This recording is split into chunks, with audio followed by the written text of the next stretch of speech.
ณหมู่บ้านแห่งหนึ่งยังมีสองผัวเมียผู้ยากจนคนนี้ก็ชื่อว่าสุสะ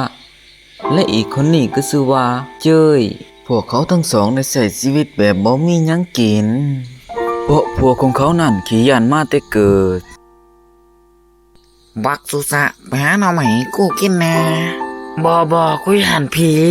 คอยสิไปส่งเจ้าดอกโอเคกูย่านก็ยังให้คอยไปเองเนาะโอ้ยว่าแต่เฮาสิกินอีหยังตอนนี้นี่นะกินข้าวกับเจ้ามะฮอกบ่เป็นตาสะแตกกูกินคนเดียวก็ได้อ้วไปเผากินเผาไปเมื่อพวกเขาทั้งสองได้ไปหาหน่อไม้นั่นพวกเขาทั้งสองก็ได้เจอเสือ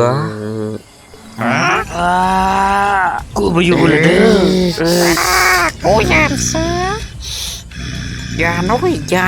กูย่านเสืออย่าเสียชีวิตเมื่อสุสาเห็นสภาพเสือเป็นเช่นนั้นสุสาก็แล่นออกมาทันทีเสือตายแล้วเย้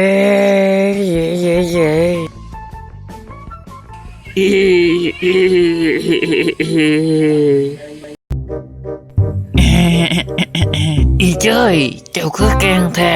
กะธรรมดาละเจ้าช่วยคอยได้บ่ช่วยอีหยังช่วยบอกชาวบ้านว่าคอยเป็นผู้ขาเสือตัวนั้นได้บ่เดี๋ยวกูสิบอกดอกอันสำนันน่ะเมื่อพวกเขาทั้งสองได้พูดกันเสร็จแล้วพวกเขาทั้งสองก็ได้กลับไป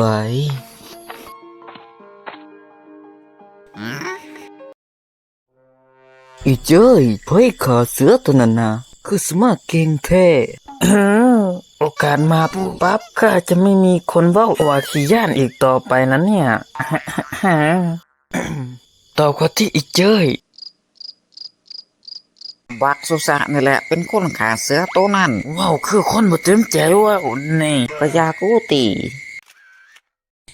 หลายวันถัดไปชาวบ้านก็ได้นำเอาน้ำจากบ่อน้ำบาดาลนี่ครับ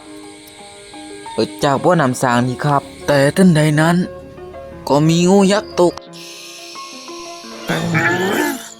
นั่นมันงู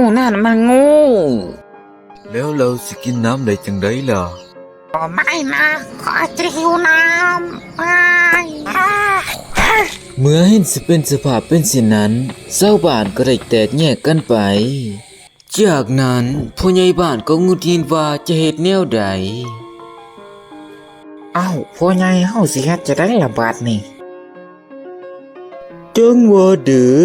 คนเคยยังหนุ่มนี่สำงูอันนี้บ่ยากเด้อแต่ตอนนี้กูเฒ่าแล้วสงสัยว่าคงจะไม่รอดแล้วบักสุสาอันเด้ล่ะพ่อใหญ่ก็เห็นเพิ่นได้เสืออยู่ต้นนั้นอีกอย่างต้นเฮานี่มันก็บ่ได้นี่ว่ะเมื่อผู้ใหญ่บ้านยินเป็นเช่นนั้นผู้ใหญ่บ้านก็ยิ้มออกมาทันทีตัดผ้ามาที่สุสากับเจ้ยเมื่อเจ้ยได้ยินแล้วว่ามีงูตกอยู่ในบ่อน้ำแห่งนั้นเจ้ยก็หูเลยว่าเขาต้องให้บักสุสาไปเคลียร์แน่นอน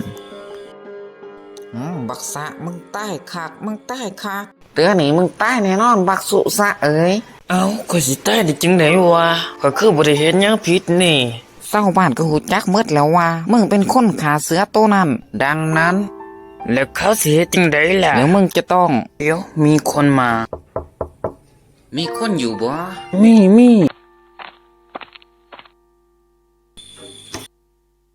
ีหยังครับคุณทหารฟ้าบาทบอกให้มึงไปฆ่างูตัวนั้นแต่ถ้ามึงบ่ฆ่ามึงต้องตายแล้วกูสิเฮ็ดจังได๋วะบ่ฆ่ากูก็ตายฆ่ากูก็ตายเรื่องของมึง10 วันผ่านไปเมื่อสุสะได้ยินคำเว้าของทหารนั้นสุสะก็บ่ได้รับมะเร็งร้อนมา10 วันดังนั้นสุสะจึงเลยตัดสินใจไปฆ่างูตัวนั้น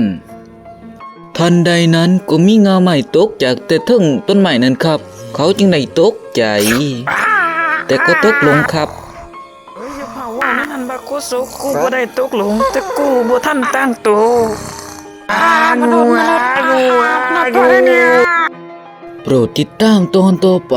ว่าสุสะจะรอดหรือบ่และก็โปรดอย่าลืมกดไลค์กดติดตามให้ผมด้วยนะครับ